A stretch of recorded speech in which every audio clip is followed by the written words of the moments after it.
I've been reading Oliver Eagleton's book on Starmer, The Starmer Project, A Journey to the Right. It shows, amongst other things, how the overall shape of Starmer's career has been decisively influenced by his proximity to centres of power. One major influence seems to have been his interaction with his opposite number in the US, the Attorney General. He worked closely with him on extradition cases and others. As director of the Crown Prosecution Service, he also worked closely with David Cameron, head of the Conservative Party, when he was Prime Minister. When Starmer started his legal career, he did a lot of legal work, sometimes pro bono, for really progressive causes, and he was very clear on issues like police brutality. But then over the years, he seems to have been dazzled by his connections, to be part of those inner circles. I mean, this is not very original, of course, it's actually quite banal. Think of, say, Blair being given the red carpet treatment by Bush prior to the Iraq War. I mean, it must be intoxicating. The grand receptions in the White House, the personal phone calls, the glowing media coverage. We ordinary mortals cannot imagine what effect that might have. To resist it, you would need to be someone with a very strong moral compass, like Jeremy Corbyn, perhaps. Pretty well incorruptible. Well, that is rare. Something I would like to know more about wasn't in the book, but it's probably unknowable.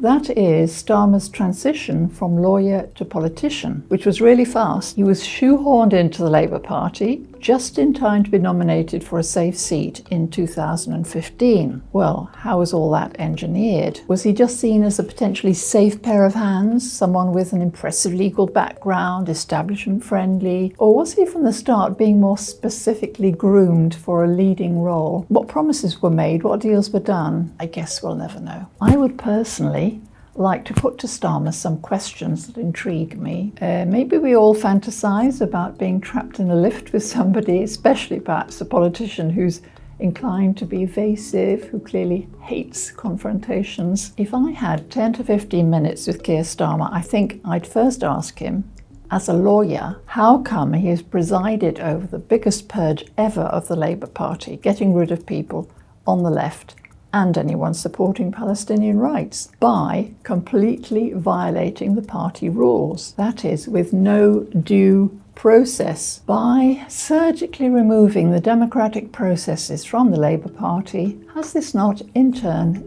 deeply damaged democracy as a whole in this country? Along similar lines, I'd ask Starmer about the statement he made that he is proud to be a committed Zionist. I'm assuming he means Zionism as practiced today in Israel. I'd ask, how can he square being a specialist in human rights law with supporting a regime that violates swathes of human rights legislation on a daily basis and has done so for decades? I'd ask him, should Israel be exempt from that legislation? Or should the legislation, like the Fourth Geneva Convention, say, simply be scrapped as no longer fit for purpose? Which would take us back to the law of the jungle. Might is right. Is that what he has in mind? Anyway, those are two things I'd like to ask Starmer, which I'm afraid will never be put to him by the mainstream media. Maybe 10 minutes in the lift would not be enough. Maybe more like half an hour.